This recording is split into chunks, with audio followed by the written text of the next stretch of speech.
सिंधु सभ्यता क्या है, चलिए हम बताते हैं सिंधु सभ्यता के बारे में। इस क्लास नोट्स में क्या लिखे गए हैं। सिंधु सभ्यता, यह सभ्यता सिंधु नदी के तट पर है। यह सभ्यता कहाँ, सिंधु नदी के तट पर मिली थी। सिंधु सभ्यता कहाँ मिली थी, सिंधु नदी के तट पर मिली थे, इसलिए इसे सिंधु सभ्यता कहते हैं। इसकी जानकारी के लिए पहले खुदाई हड़प्पा से हुई थी। इसकी जानकारी के लिए खुदाई कहाँ हुआ थी, हड़प्पा से हुई थी। इस हड़प्पा सभ्यता, इसे हड़प्पा सभ्यता भी कहते हैं। हड़प्पा सभ्यता को हड़प्पा सभ्यता भी कहते हैं। सिंधु सभ्यता की जानकारी चार्ल्स मेसन ने दिया था। कब दिया था चार्ल्स मेसन ने, 1826 ईस्वी में दिया था चार्ल्स मेसन ने। सिंधु सभ्यता सर्वेक्षण जेम्स कनिंघम ने 1853 ईस्वी में किया था। सिंधु सभ्यता का सर्वेक्षण किसने किया था, चार्ल्स कनिंघम ने 1853 ईस्वी में, देख सकते हैं। सिंधु सभ्यता 13 लाख वर्ग किलोमीटर में फैला। सिंधु सभ्यता कितने जो है भाग में फैला है, 13 लाख वर्ग किलोमीटर में सिंधु सभ्यता फैला है, आप देख सकते हैं। और देखिए क्या दिए गए हैं। लॉर्ड कर्जन ने 1904 ईस्वी में पुरातात्विक विभाग की स्थापना किया था। लॉर्ड कर्जन ने पुरातात्विक विभाग की स्थापना कब किया था, 1904 ईस्वी में किया था, जिसके महानिदेशक सर जॉन मार्शल थे। जिसके महानिदेशक कौन थे, सर जॉन मार्शल थे। सिंधु सभ्यता का नामकरण जॉन मार्शल ने किया था। सिंधु सभ्यता का नामकरण जॉन मार्शल ने किया था। सिंधु सभ्यता की पहली खुदाई दयाराम साहनी ने किया था। सिंधु सभ्यता की पहली खुदाई यदि पूछा जाएगा आपसे दोस्तों, किसने किया था, दयाराम साहनी ने किया था। सिंधु सभ्यता का आकार त्रिभुजाकार है। सिंधु सभ्यता का आकार त्रिभुजाकार है। सिंधु सभ्यता विश्व की सबसे पहली शहरी सभ्यता, बोले जाएंगे आपसे, ऐसी कौन सी सभ्यता है विश्व की शहरी सभ्यता है, कौन सी है, सिंधु सभ्यता। इसका विकास कब हुआ था, 2500 ईसा पूर्व से 1750 पूर्व तक। हम आपको पहले बता दिए थे बीसी और एडी क्या है, ईसा पूर्व और ईस्वी क्या है। जो नहीं जानते हैं तो पहले क्लास को देख सकते हैं, क्लास नोट्स के माध्यम से हम बता दिए थे। तो चलिए और आगे क्या दिए गए हैं देखिए। सिंधु सभ्यता की चौथी मांडा किधर है, चिनाव नदी पर, उत्तर में क्या है मांडा चिनाव नदी, पश्चिम में क्या है सुक्का गेंडोर, ठीक सुक्का गेंडोर, पूर्व में क्या आलमगीरपुर हिंडन नदी के किनारे हैं, दक्षिण में क्या है दैमाबाद परवा, ठीक। और देखिए इसकी पश्चिमी सीमा पाकिस्तान के सुक्का गेंडोर में थी, जो दासक नदी के तट पर थी। सिंधु नदी की जो है चौहदी है ये। इसकी उत्तरी सीमा कश्मीर के मांडा में चिनाव नदी के तट पर थी।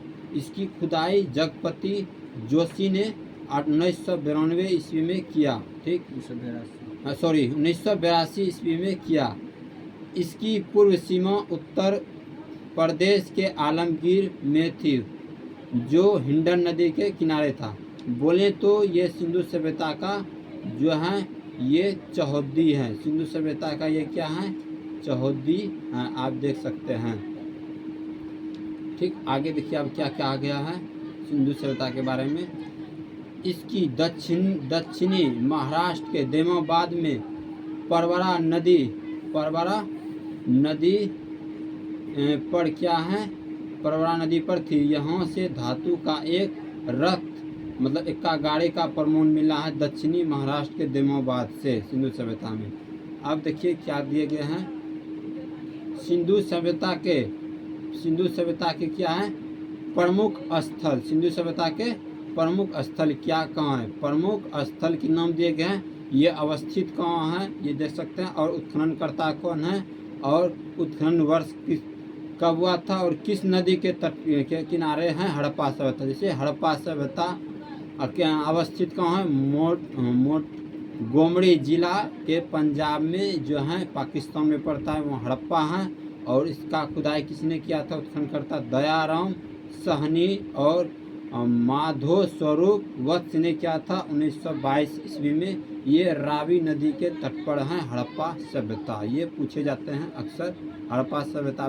मोहनजोदड़ो भी पूछे जाते हैं। मोहनजोदड़ो अवस्थित कहाँ है? लड़कना जिला के सिंध प्रांत में। ये भी पाकिस्तान में पड़ते हैं, पूछेंगे लड़कना जिला कहाँ पड़ते हैं? सिंध प्रांत के पाकिस्तान में।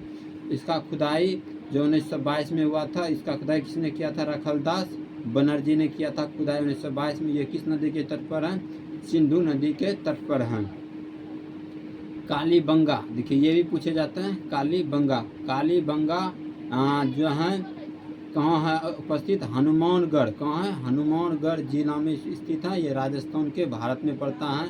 और इसका खुदाई किसने किया था? बी लाल और बी के थापर ने किया था 1861 और से 1961 से 1969 ईस्वी में किया था। यह घग्घर सरस्वती नदी के किनारे हैं। धौलावीरा, देखिए धौलावीरा यह कच्छ जिला में गुजरात में है। ये रविंद्रनाथ सिंह ने किया था खुदाई, और कब किया था? 1990 से 1991 में किया था। ये जो है नहीं दिए गए किस नदी के तट पर दिए गए थे, नदी का तट नहीं होगा। चंदूद्रो, चंदूद्रो किस नदी कहाँ अवस्थित है? सिंध प्रांत के पाकिस्तान में चंदूद्रो है। ये गोपाल मजुमदार ने किया था 1931 ईस्वी में सिंधु नदी के तट पर। लोथल, लोथल अहमदाबाद जिला गुजरात के भारत में है। और रंगनाथ राव ने किए थे इसकी खुदाई, और 1955 ईस्वी में देख सकते हैं, 1955 से 1962 ईस्वी में भगवा नदी के किनारे हैं। कोट दीजिए यह सिंध प्रांत के गैर खेरपुर स्थान में स्थित है। यह फजल अहमद खान ने किया था 1953 ईस्वी में सिंधु नदी के तट पर हैं। भिवियाई जो हड़प्पा है, मोहनजोदड़ो है, कालीबंगा है, ये सब भिवियाई ऊपर वाला है। बनावली भी हो सकता है, बनावली हिसार में पड़ता है, जिला हरियाणा, हिसार हरियाणा में है। ठीक है, भारत में है। रविंद्र सिंह विशिष्ट ने किया था 1974 ईस्वी में सरस्वती रंगोई नदी के किनारे। रोपर किसने किया था? रोपर जिला में स्थित है, पंजाब में पड़ता है रोपर। यज्ञदत्त शर्मा ने किया था 1953 से 1956 ईस्वी में। सतलज नदी था इसके किनारे। रंगपुर गरियावार जिला में स्थित है। यह गुजरात अहमदाबाद भारत में पड़ता है। और रंगनाथ राव ने किया था 1953 से 54 ईस्वी में। मादर के नदी के किनारे है। आलमगीर, देखिए आलमगीर मेरठ जिला में है। ये उत्तर प्रदेश में पड़ते हैं। ये दत्त शर्मा ने किया था खुदाई, कब किया था भाई? ये 1958 में किए गए थे, हिंडन नदी के किनारे। सुक्का गंडोर ये क्या है? मकरान में समुद्र तट के किनारे पाकिस्तान में है। ऑरन स्टाइन RL स्टाइन ने किया था खुदाई 1927 ईस्वी में। दासक ने। सुतका को मरकौन किसने किया था? मरकौन के समुद्र तट पर है, ये पाकिस्तान में। और जॉर्ज डेल्स ने किया था 1962 ईस्वी में शादीपुर में। ठीक, सिंधु सभ्यता हमें उम्मीद है कि आप समझ गए होंगे। अब इसके बाद देखिए क्या है, सिंधु सभ्यता के बाद हड़प्पा है। क्या है? हड़प्पा। इसके सभी के बारे में हड़प्पा पढ़ेंगे, मोहनजोदड़ो पढ़ेंगे, कालीबंगा पढ़ेंगे सबसे पहले। अब देखते हैं हड़प्पा के बारे में क्या कहे गए हैं इस क्लास नोट्स में। हड़प्पा 1921 ईस्वी में दयाराम साहनी ने किया था। ठीक, इसकी खुदाई दयाराम साहनी ने की थी। यह रावी नदी के तट पर है। ऊपर पे हम पढ़ लिए, अभी जिस भाई को नहीं याद है तो थोड़ा दिखा देते। देखिए यहाँ हड़प्पा अवस्थित कहाँ है? मोंटगोमरी जिला में, पंजाब में। ये पाकिस्तान में पड़ता है। दयाराम साहनी ने किया था खुदाई, और माधव स्वरूप वत्स ने भी किया था खुदाई 1921 ईस्वी में रावी नदी के तट पर। सिंधु किस मोहनजोदड़ो किस नदी के तट पर है? सिंधु नदी पे। अब देखिए हड़प्पा सभ्यता के बारे में अच्छा से जानते हैं। हड़प्पा सभ्यता 1921 ईस्वी में किया गया था दयाराम साहनी ने। यह पाकिस्तान के मोंटगोमरी, पाकिस्तान के कहाँ है? मोंटगोमरी जिला में अवस्थित है। ठीक, पिगड़ में हड़प्पा और मोहनजोदड़ो को एक विस्तृत साम्राज्य की जुड़वा राजधानी कहा है। यहाँ से निम्नलिखित वस्तुएं मिली हैं। हड़प्पा देखिएगा, कुम्हार का चाक अन्नागार मिला, कुम्हार का चाक मिला है, अन्नागार मिला है हड़प्पा से। यहाँ से ठीक, कहाँ से? पिगड़, हड़प्पा और मोहनजोदड़ो को एक विस्तृत साम्राज्य की जुड़वा राजधानी कहा गया। कहाँ? पाकिस्तान के मोंटगोमरी जिला में ये मिला है। ये श्रमिक हड़प्पा काल में। ठीक, श्रमिक आवास मिले हैं, मातृ देवी की मूर्ति मिला है, लड़की की औखली मिला है, लकड़ी का ताबूत मिला है, RS 37 कब्रिस्तान मिला है, हाथी का कपार मिला है, ठीक। और देखिए क्या मिला है, स्वास्तिक चिन्ह। स्वास्तिक चिन्ह हम सभी अक्सर घर के आगे स्वास्तिक चिन्ह का प्रयोग करते हैं। हमें उम्मीद है स्वास्तिक चिन्ह आप लोग जानते होंगे कैसा रहता है स्वास्तिक चिन्ह। नहीं जानते हैं तो थोड़ा आपको दिखा देते हैं। शायद इस तरह का स्वास्तिक चिन्ह रहता है, ऐसे ही शायद बनाया जाता है, ऐसे हमको तो याद नहीं है, देख लीजिए ऐसे ही कुछ बनाया जाता है, यहाँ बिंदा रहता है, इसे स्वास्तिक चिन्ह कहते हैं, ठीक।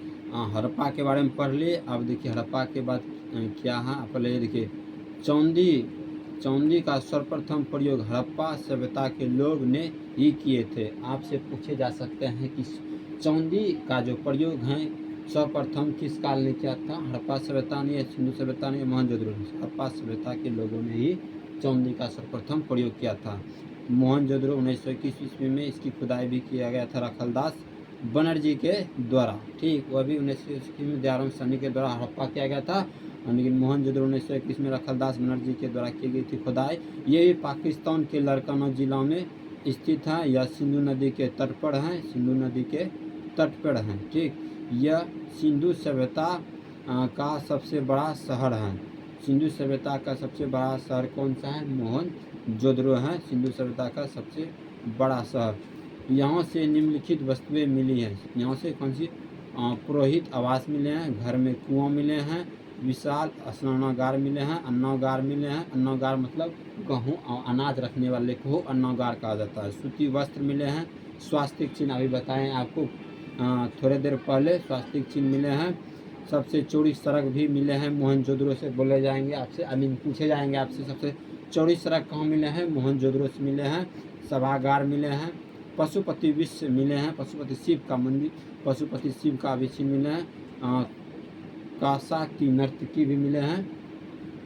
तंबा का ढेर मिले हैं। और मोहनजोदड़ो का अन्नागार सिंधु सभ्यता का सबसे बड़ा भवन इमारत इसी से मिला है, मोहनजोदड़ो से बड़ा भवन।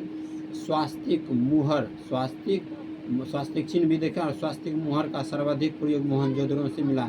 स्वास्तिक का मुहर भी प्रयोग किए जाते थे जो है मोहनजोदड़ो में, जिसका प्रयोग सिल खड़ी से हुआ था।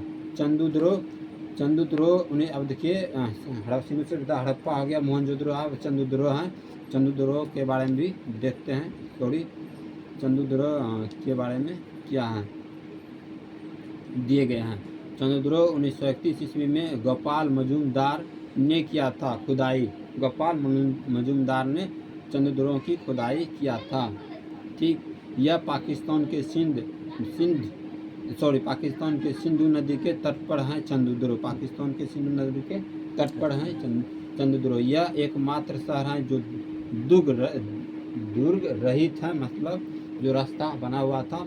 यहाँ से निम्नलिखित वस्तुएं मिली हैं चंदुद्रो से। निम्नलिखित वस्तुएं मेकअप की सामग्रियाँ चंदुद्रो से मिले हैं। लिपस्टिक का साक्ष्य भी चंदुद्रो से मिले हैं। शीशा का साक्ष्य भी चंदुद्रो से मिला है। मनका का साक्ष्य चंदुद्रो से, गुड़िया का साक्ष्य चंदुद्रो से, सुई का साक्ष्य चंदुद्रो से, अलंकृत ईंट का साक्ष्य चंदुद्रो से, बिल्ली का पीछा करता हुआ कुत्ता का साक्ष्य चंदुद्रो से मिला है, ठीक। चंदुद्रो के बारे में आप लोग जानेंगे। अब देखिए क्या है मेरा रोपड़ के बारे में। रोपड़ 1553 ईस्वी में जो है यज्ञदत्त शर्मा ने इसका खुदाई किया था। यज्ञदत्त शर्मा ने रोपड़ का खुदाई किया था। यह पंजाब के सतलज नदी के किनारे स्थित है रोपड़। यहाँ मानव के साथ उसके पालतू जानवरों का भी सब मिला है। मानव के साथ जो है पालतू जानवरों का सब एक साथ दफना दिए जाते थे रोपड़ में। ऐसा ही सब नवपाषाण काल में ही जम्मू कश्मीर के बुर्ज होम से मिला। बुर्ज होम में ऐसा था, मानव के साथ कुत्ते को दफनाए जाने का साक्ष्य कहाँ से मिला, बुर्ज होम से शायद। बनावली के बारे में आप जानते हैं, नहीं जानते हैं तो इस क्लास नोट्स के माध्यम से जानिए। देखिए बनावली, इसकी खुदाई किसने किया था, रविंद्र सिंह ने किया था इसकी खुदाई। यह हरियाणा में स्थित है, ठीक। इसके समीप रंगोई नदी है, ठीक। यहाँ जल निकासी की व्यवस्था नहीं थी, जिस कारण घरों में सोख्ता मिलता था। बनावली के समय जो है जल निकासी के लिए व्यवस्था नहीं था, इसलिए सोच सकते हैं स्वच्छता का प्रणाली कब से चल रहा है, पूर्व काल से ही चल रहा है स्वच्छता का प्रणाली। यहाँ की सड़क टेढ़ी मेढ़ी होती थी, यहाँ की सड़क टेढ़ी मेढ़ी होती थी। कालीबंगा, अब देखिए कालीबंगा भी वीवीआई इससे भी क्वेश्चन पूछे जाते हैं। कालीबंगा, इसका अर्थ, कालीबंगा का अर्थ देखिए काली मिट्टी की चूड़ी। कालीबंगा का क्या अर्थ होता है? काली मिट्टी का चूड़ी। यहाँ से अलंकृत, अलंकृत मतलब सजावट का ईंट मिले हैं। चूड़ी, जोता हुआ खेत का हल में। कालीबंगा से क्या क्या मिले हैं देखिए, अलंकृत ईंट मिले हैं, चूड़ी मिले हैं, जोता हुआ खेत मिला है, और हल का भी प्रमाण कालीबंगा से मिला। हवन कुंड भी कहाँ से मिले हैं देखने को? हवन कुंड जो कराते हैं हम, तो वो भी कालीबंगा में देखने को मिले हैं हवन कुंड। यह राजस्थान में सरस्वती, यह राजस्थान में सरस्वती घग्गर नदी के किनारे हनुमानगढ़ जिले में स्थित हैं कालीबंगा। ठीक, इसकी खोज किसने की थी? अमलानंद घोष ने द्वारा की गई थी। अमलानंद घोष के द्वारा जो है कालीबंगा का खोज किया गया था। इसकी खुदाई बी के थापर तथा बीवे लाल ने किया था। ठीक, धोलावीरा, यह गुजरात में स्थित है। यह गुजरात में स्थित है। यह सिंधु सभ्यता का सबसे बड़ा स्थल है। यह गुजरात में स्थित है। और कालीबंगा भी पढ़ लिया, और धोलावीरा के बारे में जान रहे हैं हम। यह गुजरात में स्थित है। यह सिंधु सभ्यता के सबसे बड़ा स्थल है। सिंधु सभ्यता का सबसे बड़ा स्थल धोलावीरा है। ठीक, इसकी खुदाई रविंद्र सिंह बिष्ट ने किया था। किसने किया था? इसकी खुदाई किसने किया था? रविंद्र सिंह बिष्ट ने किया था धोलावीरा। अब सुरकट्टा देखिए, ये गुजरात कहाँ है? गुजरात में स्थित है सुरकट्टा। यहाँ के कलश, स्वाधान तथा घोड़े की हड्डी मिले हैं। ठीक, इसकी खुदाई जगपति जोशी ने किया था। जगपति जोशी ने किया था इसकी खुदाई सुरकट्टा का। लोथल, अब देखिए लोथल के बारे में, इसकी खुदाई SR राव ने भगवा नदी के किनारे अहमदाबाद में किया था। लोथल की खुदाई, एक लोथल से भी क्वेश्चन पूछे जाते हैं अक्सर। सिंधु सभ्यता का बंदरगाह स्थल है लोथल। सिंधु सभ्यता का बंदरगाह स्थल क्या है? लोथल। यहाँ से गोदीवाड़ा का साक्ष्य मिला है। यहाँ से गोदीवाड़ा का साक्ष्य मिला है। यहाँ घर के दरवाजे सड़के के ओर खुले रहते थे। मतलब लोथल एक ऐसा था, यहाँ के लोथल में जो है मतलब आपसे इस तरह के क्वेश्चन पूछे जाएंगे। घर के दरवाजे, ठीक, घर के दरवाजे सड़कों की ओर खुले रहते थे। ये कहाँ से साक्ष्य मिला? चंद्रद्रोह से, रंगपुर से, लोथल से। कहाँ से मिला है? लोथल से। तो आप देख सकते हैं यहाँ फारस के मुहर मिले हैं। फारस के भी मुहर मिले हैं लोथल से, जो विदेशी व्यापार का संकेत था। विदेशी व्यापार का संकेत क्या था? ये भी पूछे जा सकते हैं।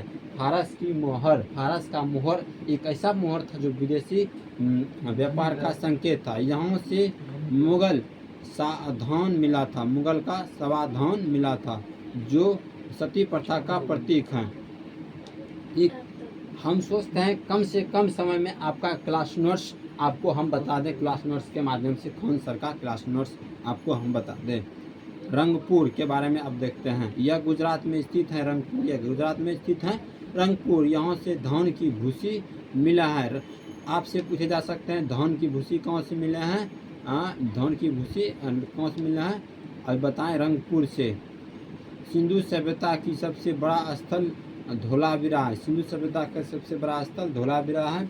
गुजरात और पाकिस्तान मिला है। भारत में सबसे बड़ा स्थल कौन है? राखीगढ़ी। ये हरियाणा में पड़ता है राखीगढ़ी।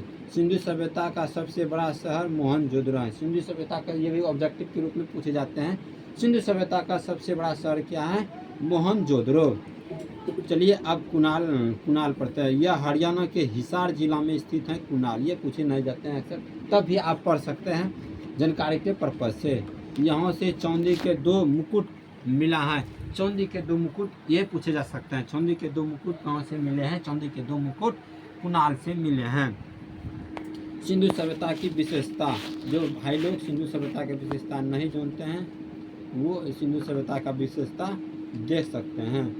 देखिए सिंधु सभ्यता की विशेषता क्या क्या है। सिंधु सभ्यता की विशेषता यही था, ये नगरीय शहरी सभ्यता थी। नगरीय शहरी सभ्यता थी। आपको दिया जाएगा हड़प्पा, मोहनजोदड़ो, कालीबंगा निम्नलिखित में से कौन सी शहरी सभ्यता थी? आप क्या बोलेगा? सिंधु सभ्यता एक शहरी सभ्यता थी। यहाँ की सड़क एक दूसरे को समकोण पर काटती थी। कहाँ की सड़कें एक दूसरे को समकोण पर काटती हैं? ये आप भी आपसे पूछे जा सकते हैं। सिंधु सभ्यता की सड़कें एक दूसरे को समकोण पर काटती हैं तथा ये पूर्व पश्चिम दिशा में थी, पूर्व पश्चिम दिशा में थे, जिसमें हवा द्वारा सड़क स्वतः साफ हो जाता था। पूर्व पश्चिम में था, मतलब ये भी आपसे पूछे जा सकते हैं कहाँ की सड़कें हवा द्वारा स्वतः साफ हो जाता था? कहाँ की सड़कें? सिंधु सभ्यता की सड़कें। ठीक, और सिंधु सभ्यता की सड़कें किस दिशा में बनाए गए थे? पूर्व और पश्चिम की दिशा में बनाए गए थे। सिंधु, यहाँ देख सकते हैं पूर्व पश्चिम की दिशा में बनाए गए थे। कहाँ बनाए गए थे पूर्व पश्चिम दिशा में? कहा कि हवा से स्वतः साफ हो जाए। नालियाँ ढकी हुई थी। सिंधु सभ्यता में नालियाँ क्या थी? ढकी हुई थी। ठीक, अर्थव्यवस्था का मुख्य आधार कृषि था। अर्थव्यवस्था का मुख्य आधार क्या था? कृषि था सिंधु सभ्यता में। ठीक, देखिए इसका व्यापार विदेशों से होता था। सिंधु सभ्यता में व्यापार की कहाँ से होता था? विदेशों से। और देखिए क्या है? वस्तुओं का आयात। वस्तुओं का आयात प्लस में किस देश से होता था? वस्तुओं का आयात और वस्तुओं का आयात, इधर दोनों ही आयात और इधर किस देश से होता था? चलिए पढ़ते हैं बारीकी से। सोना, सोना जो है अफगानिस्तान से आयात होता था, आयात, और ईरान से आता था। सोना जो है अफगानिस्तान से आता था, ईरान से आता था और कर्नाटक से आता था। चांदी, ये भी अफगानिस्तान और ईरान से आयात होते थे। तांबा बलूचिस्तान और खेतरी ओमान से। टीन ईरान से और अफगानिस्तान से।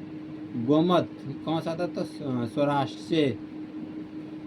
क्या है? लाजवर्द, ये मेसोपोटामिया से आता था। सीमा ईरान से। ठीक, अब देखिए आगे क्या कहा गया है इस क्लास नोट्स में। सिंधु सभ्यता का समाज 4 वर्गों में बांटा गया था। जैसे अभी के समय में सभी जो हैं वर्ग के लोग बांटे गए हैं, हिंदू मुस्लिम, तो धर्म के अनुसार हिंदू मुस्लिम, मतलब जो हैं कुर्मी जात जानते ही हैं। कुर्मी कई रंग के जात होते हैं, जैसे मेरे जात है, कोई भी जात हो आप जात भी जानते हैं। उसी तरह उस समय जात होते थे, विद्वान का जात, योद्धा का जात, श्रमिक का जात, व्यापारी, मतलब सभी वर्ग के जात होते थे और उस समय अपने अपने वर्ग के जात के अनुसार काम कराए जाते थे। इनका समाज मातृसत्तात्मक था। सिंधु मतलब आपसे भी पूछे जा सकते हैं किस सभ्यता की कौन सा सभ्यता ऐसा है जो मातृसत्तात्मक था? सिंधु सभ्यता मातृसत्तात्मक था। इसकी लिपि भाव चित्रात्मक थी, जिसमें पढ़ा नहीं गया। इस लिपि में दाएं से बाईं ओर की ओर लिखा जाता था। मतलब सिंधु सभ्यता, ये भी आपसे अक्सर क्वेश्चन देखते हैं हम ऑब्जेक्टिव। सिंधु सभ्यता में दाएं से बाईं ओर लिखे जाते थे। इनके मोहर पर गाय, मतलब सिंधु सभ्यता के मोहर पे में जो मोहर मिले थे उसमें क्या थे? गाय के निशान थे। सिंह का चित्र नहीं मिलता था। हड़प्पा सभ्यता के मोहर में सेल खड़ी का मुख्य रूप से किया गया था। सिंधु सभ्यता के लोग लोहे से परिचित नहीं थे। सिंधु सभ्यता के लोग लोहे से परिचित नहीं थे। यहाँ माप तौल के लिए न्यूनतम बाट 16 kg का था। सिंधु सभ्यता के लोग युद्ध एवं तलवार से परिचित नहीं थे। सिंधु सभ्यता के लोग किससे परिचित नहीं थे? अक्सर ये क्वेश्चन हम जानते ऑब्जेक्टिव रूप में देखते हैं। सिंधु सभ्यता के लोग किससे परिचित नहीं थे? तलवार से परिचित नहीं थे और युद्ध से। सिंधु सभ्यता में मिट्टी से बर्तनों से लाल रंग का उपयोग होता था। मतलब सिंधु सभ्यता में जो मिट्टी के बर्तन बनाए जाते थे उस समय उस मिट्टी पे लाल रंग के अक्सर रंग लगाए जाते थे। सिंधुवासी विश्व में कपास के प्रथम उत्पादक थे। कपास के प्रथम उत्पादक कौन सी सभ्यता थी? सिंधु सभ्यता। सिंधु सभ्यता के विनाश का सबसे बड़ा कारण बाढ़ को माना जाता है। सिंधु घाटी सभ्यता के लोग कृषि भी करते थे, पशुपालन भी करते थे, परंतु उनका मुख्य व्यवसाय व्यापार था। सिंधु सभ्यता के पतन के कारण क्या क्या है? पतन के कारण चलिए देख लेते हैं। विद्वान कौन सा विद्वान क्या कहते हैं पतन के बारे में? आई मीन ऐसे ऐसे भी विद्वान हैं जो कि सिंधु सभ्यता के बारे में बताते हैं कि बाढ़ के कारण जो है सिंधु सभ्यता का जो है पतन हुआ है। देखिए वो कौन सा विद्वान है और कौन सा विद्वान क्या क्या कह गए हैं। देखिए गार्डन क्या है, गार्डन यहाँ देखिए गार्डन जाल्ड वहील ने बताया पतन का कारण बाढ़ एवं आर्यों के आक्रमण। जॉन मार्शल क्या, जॉन मार्शल और S.R. राव ने बताया बाढ़ का कारण। अरेल स्टेट अमलानंद घोष ने बताया जलवायु परिवर्तन का कारण। M.R. साहनी ने बताया प्रातात्विक परिवर्तन जल प्लावन का कारण। जॉन मार्शल ने बताया है प्रशासनिक शिथिलता। मेरे ख्याल से पहला क्वेश्चन पूछा जा सकता है गॉर्डन जाइल। KUR कनेडी प्राकृतिक आपदा का कारण बताएं, मलेरिया के थे, मलेरिया महामारी का भी कारण। देखिए और क्या आगे दिए गए हैं, चलिए देख लेते हैं। अब देखिए मेसोपोटामिया की सभ्यता, मेसोपोटामिया की सभ्यता के बारे में अब जानेंगे।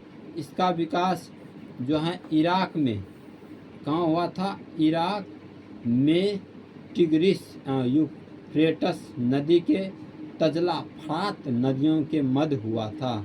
यहाँ की मिट्टी अत्यधिक उपजाऊ थी। यह सभ्यता ग्रामीण थी। इसकी अर्थव्यवस्था का मुख्य आधार कृषि था।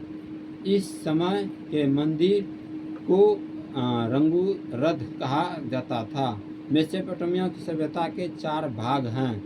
चारों भाग को हम देखते हैं कौन कौन सी मेसोपोटामिया की सभ्यता की 4 भाग हैं। सुमेरिया की सभ्यता, बेबीलोन की सभ्यता, आपसे ये भी पूछे जा सकते हैं बेबीलोन की सभ्यता किस प्रकार के सभ्यता के भाग हैं? मेसोपोटामिया, सिंधु, हड़प्पा मतलब मेसोपोटामिया के भाग हैं। सीरिया की सभ्यता भी मेसोपोटामिया की सभ्यता का भाग है। कैलिड्रिया की सभ्यता भी मेसोपोटामिया सभ्यता की भाग हैं। झूलता हुआ बगीचा, झूलता हुआ बगीचा बेबीलोन में स्थित है। झूलता हुआ बगीचा कहाँ स्थित है? बेबीलोन में स्थित है। सिकंदर ने इस सभ्यता का विनाश कर दिया और इसके स्थान पर ग्रीक सभ्यता को थोप दिया। ग्रीक सभ्यता को थोप दिया। देखिए विश्व की सबसे पहली सभ्यता मेसोपोटामिया की सभ्यता थी, जबकि विश्व की पहली नगरीय सभ्यता बोली जाए तो सिंधु सभ्यता थी। विश्व की पहली सभ्यता मेसोपोटामिया सभ्यता थी, जबकि आपसे पूछे जा सकता है विश्व की सबसे पहली नगरीय सभ्यता कौन सी थी? सिंधु सभ्यता थी।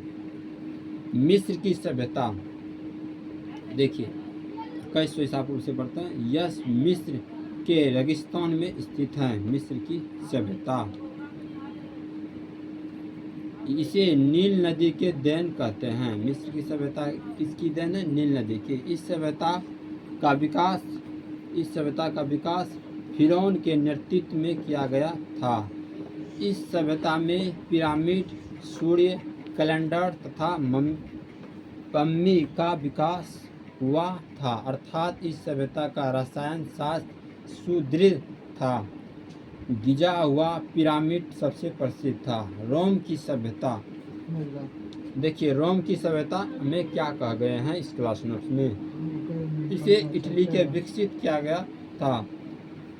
रोम की सभ्यता कहाँ विकसित किया गया था? इटली में विकसित किया गया था रोम की सभ्यता। इन्होंने पूरे भूमध्य सागर पर अधिकार कर लिया था।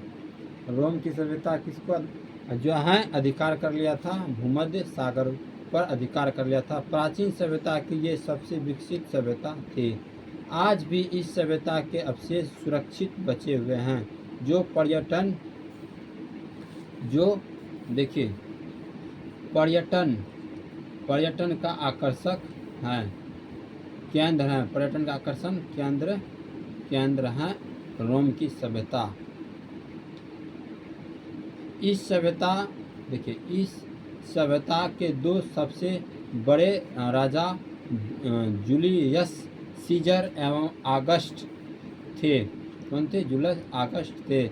नोट: जूलियस सीजर की हत्या धोखे से उसके मंत्रिमंडल द्वारा कर दी गई थी।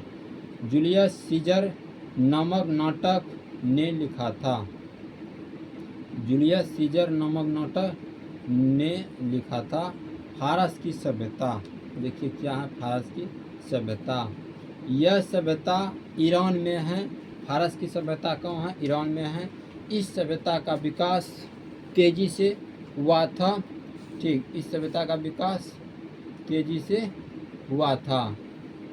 इन्होंने पूरे अरब प्रायद्वीप पर अधिकार कर लिया था। इसकी सभ्यता फारस थी। पारसी धर्म को मानते थे। फारस की सभ्यता किस धर्म को मानते थे? पारसी धर्म को मानते थे। सिकंदर ने इस धर्म का अंत कर दिया था। सिकंदर ने पारस की सभ्यता को मिटा दिए थे। अब देखिए आगे क्या है। स्पार्टा अपने बहादुर सैनिकों के लिए विख्यात हैं। यह ग्रीस के पास एक छोटा सा क्षेत्र है। स्पार्टा का मात्र 300 सैनिकों ने लियोनाइड्स के नेतृत्व में ग्रीस के 20,000 सैनिकों को मात दे दी थी। ग्रीस देखिए, ग्रीस की विशाल सेना का नेतृत्व जक्सिज कर रहा था।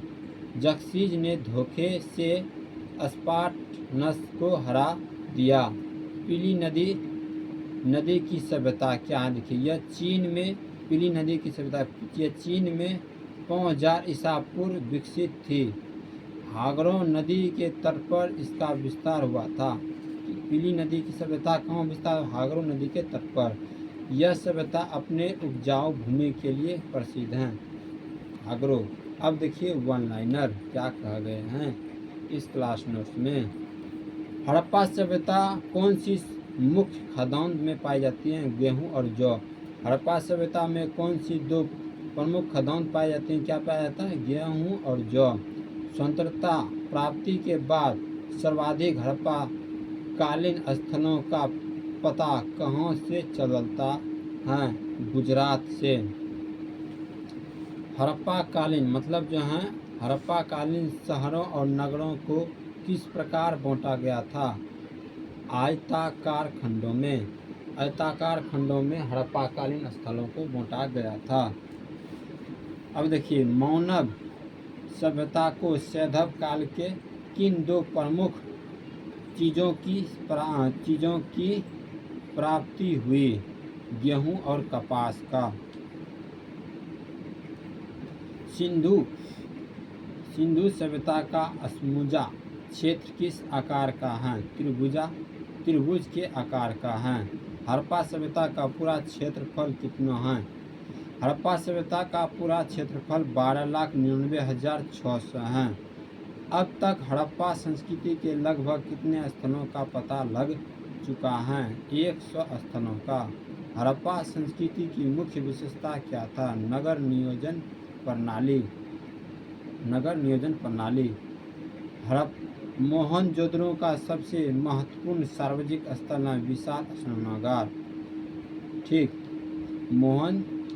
मोहनजोदड़ो का सबसे महत्वपूर्ण सार्वजनिक स्थल है विशाल स्नानागार। मोहनजोदड़ो की सबसे बड़ी इमारत कौन सी है? अन्नौगार। सबसे बड़ी इमारत कौन सी है? अन्नौगार। हड़प्पा भाई के लोग किससे बने हल का प्रयोग करते थे? लकड़ी के बने हल का प्रयोग करते थे। सबसे पहले कपास पैदा करने का श्रेय किन लोगों को जाता है? सिंधु निवासियों को कपास का पैदा करने का श्रेय जाता है। कपास को यूनान के लोग किस नाम से पुकारते थे? सिंडन के नाम से पुकारते थे। बुने हुए सूती कपड़ों का एक टुकड़ा कहाँ से मिला है? मोहनजोदड़ो से। मोहनजोदड़ो मेसोपोटामिया अभिलेखों से सिंधु क्षेत्र का प्राचीन नाम क्या पाया जाता है? मेलुहा। हड़प्पा संस्कृति के लगभग सभी मकान किस आकार में पाए जाते थे? आयताकार के रूप में पाए जाते थे। मतलब जो है हड़प्पा संस्कृति में लगभग सभी मकान किस आकार में पाए जाते? आयताकार में। हड़प्पा नगर की संरचना कितने किलोमीटर के घेरों में फैली थी? 5 किलोमीटर के घेरों में फैली हुई थी हड़प्पा नगर संरचना। ऐसा कौन सा स्थल है जहाँ से उत्तर हड़प्पावाई अवस्था में पकाई हुई ईंटों का प्रमाण मिला है? भवनापुरा। चावल के उत्पादन के साक्ष्य कहाँ से प्राप्त हुआ है? चावल क्या है? चावल के उत्पादक के साक्ष्य कहाँ से प्राप्त हुए हैं? चलिए बताते हैं। चावल के प्रमुख धोलावीरा से। नहीं दिया था उसमें क्या? हाँ, चावल के उत्पादन के साक्ष्य कहाँ से प्राप्त है? धोलावीरा से। भारत में सबसे हड़प्पाकालीन स्थल हैं धोलावीरा से। एकमात्र हड़प्पाकालीन स्थल जो त्रिस्तरीय थे धोलावीरा। हड़प्पा काल की ज़्यादातर मोहरें किस प्रकार की होती थी? वर्गाकार। ये भी पूछे जा सकते हैं। हड़प्पा काल की ज़्यादातर मोहरें किस प्रकार की होती थी? वर्गाकार आकार की होती थी मोहर हड़प्पा काल। किस व्यक्ति ने हड़प्पा एवं मोहनजोदड़ो को एक विस्तृत साम्राज्य की जुड़वा राजधानियाँ कहा है? पिगड़। किन प्राविदों ने मान्यता है कि सैदव सभ्यता की उत्पत्ति मेसोपोटामिया की सुमेरियन सभ्यता से हुई है? सर जॉन मार्शल और गॉर्डन जाइल्ड व्हीलर। सैदव सभ्यता के लोग किस धातु से परिचित नहीं थे? लोहा से। किन सैदव स्थलों से यज्ञ वेदियाँ प्राप्त हुई हैं? लोथल एवं कालीबंगा से। देखिए, सिंधु सभ्यता किस स्थल से घोड़े की हड्डियों का प्रमाण मिलते हैं? सुरकट्टा से। मोहनजोदड़ो के निवासी अधिकांशतः किन जाति थे? भूमध्य सागर से।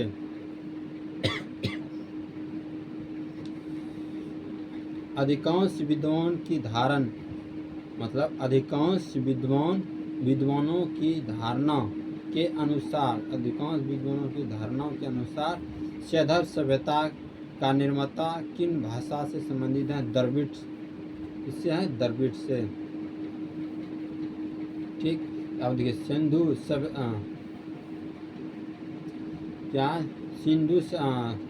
सिंधु स्थलों में किस जगह पर सर्वप्रथम कृषि के साक्ष्य उपलब्ध होते हैं? मोहरगढ़ से। सिंधु सभ्यता के एक स्थल को स्तूप टीला की संज्ञा दी गई है क्योंकि उस स्थल पर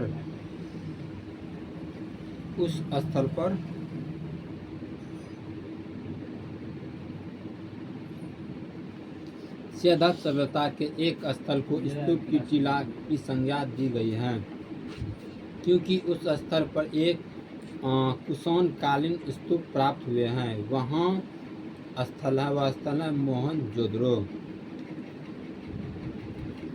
सैदव संस्कृति के अंतर्गत प्रायः सभी मकान सैदव संस्कृति के अंतर्गत सभी मकान पीछे के गली में खुलते थे, परंतु इसका एक अपवाद कौन सा स्थल है? लोथल, जो कि पीछे नहीं खुलते थे। किस स्थल पर फर्श के निमित्त अलंकृत ईंटों का प्रयोग किया गया था? कालीबंगा। अब देखिए, सिंधु सभ्यता का एक ऐसा कौन सा पुरातात्विक स्थल है जो पुरातत्वविदों के मतानुसार 7 बार उजड़ कर बसा था? मोहनजोदड़ो। जिस टीले पर हड़प्पा का दुर्ग बना है उसे व्हीलर ने किस नाम से पुकारा है? माउंट एबी। किन इतिहासकारों का मत हैं कि सैंधव सभ्यता विदेशी आक्रमण एवं आर्यों के आक्रमण से नष्ट हुई हैं। गॉर्डन, जाइल्ड और व्हीलर। किस इतिहासकार ने कहा कि जलवायु से हुए परिवर्तन के कारण यह सभ्यता नष्ट हुई थी? अरेल स्टाइल ने। मानव समाज का विलक्षण, क्योंकि यह मुख्यतः आश्रित थी संस्कृत पर। मतलब जो है मानव समाज का विलक्षण है, कहना क्यों विलक्षण है मानव समाज का विलक्षण? क्योंकि यह मुख्यतः आश्रित है संस्कृति पर। अब देखिए सिंधु सभ्यता का आर्यों से पूर्व रखे जाने का महत्वपूर्ण मृत भांड।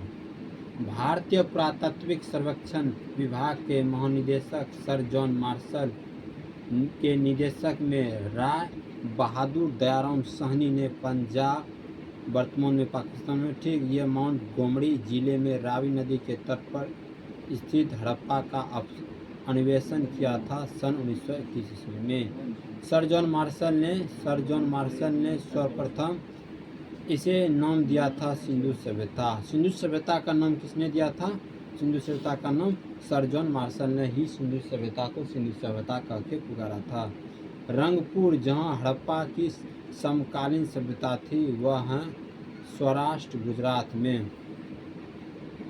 दधोड़ी एक परवर्ती हड़प्पीय स्थल है पंजाब का।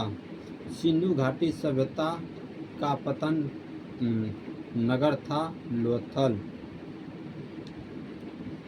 अब देखिए आगे क्या कहा गया है।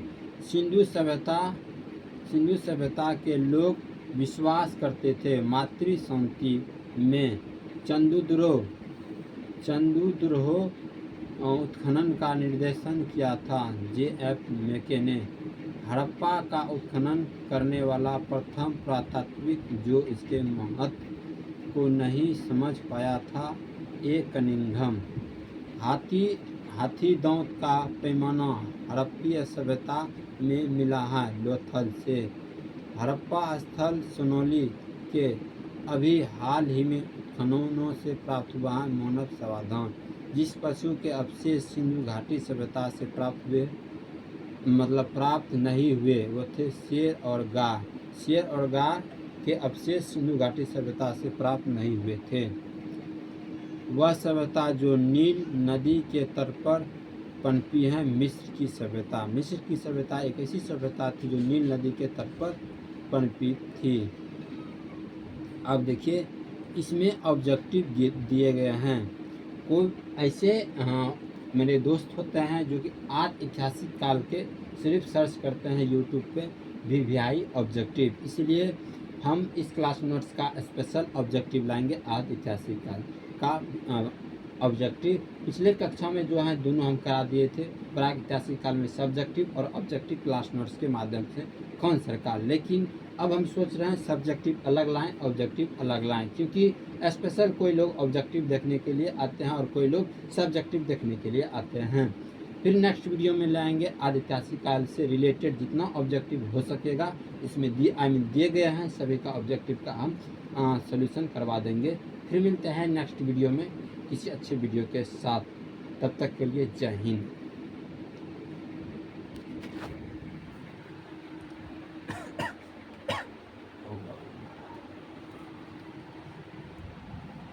Bye bye.